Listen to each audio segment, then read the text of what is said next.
Денес ќе се запознаеме со карактеристиките на живите организми.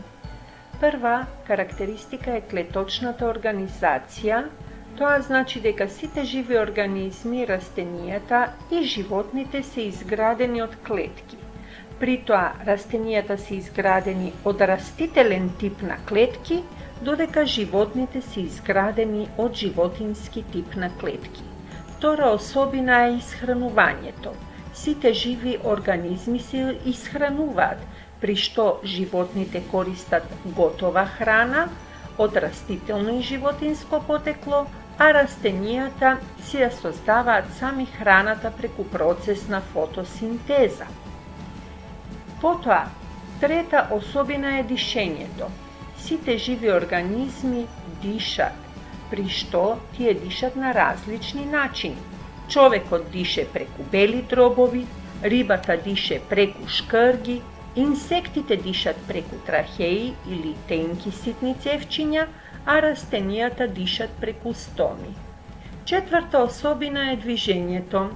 Постојат различни типови на движење како одење, трчање, скокање, летање, ползење, пливање. Растенијата исто така се движат, но неприметно. Например, сончогледот својот цвет го врти кон сонцето од изгреј сонце до зајди сонце во текот на денот.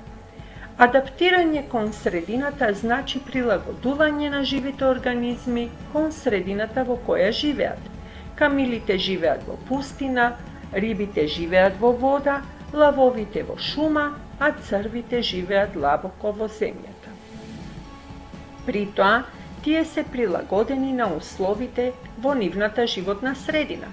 Дали сте виделе пингвин некаде во некоја пустина? Не, бидејќи пингвините се прилагодени за живот во студени поларни области. Растење и развивање е шестата особина на живите организми.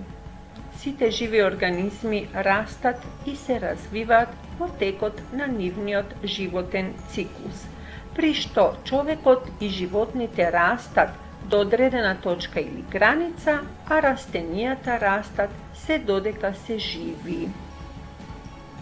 Размножување представува особина на сите живи организми, при што птиците, влекачите, водоземците и рибите полагаат јајца, а останатите копнени животни, како што се, например, цицачите, раѓаат живи малечки.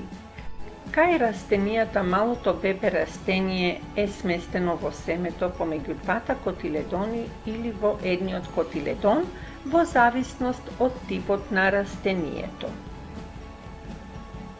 Излачување значи отстранување на непотребните и отпадни материи од организмот во надворешната средина. Сите живи организми ги отстрануваат и исфрлат непотребните материи од нивното тело во околната средина. Например, растенијата го исфрлат кислородот како непотребен продукт. Реагирање на дразби значи реагирање на промените во животната средина.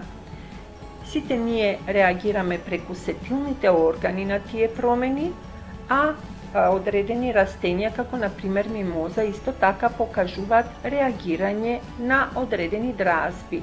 Растението мимоза реагира, например, на допир.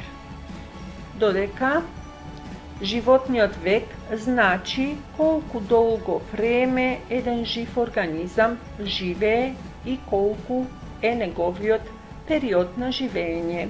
Одредени организми имаат долг животен век, во текот на кој ги извршуваат сите животни функции, а други организми имаат многу краток животен век, како што се, например, инсектите еднодневки, кои што живеат само еден ден.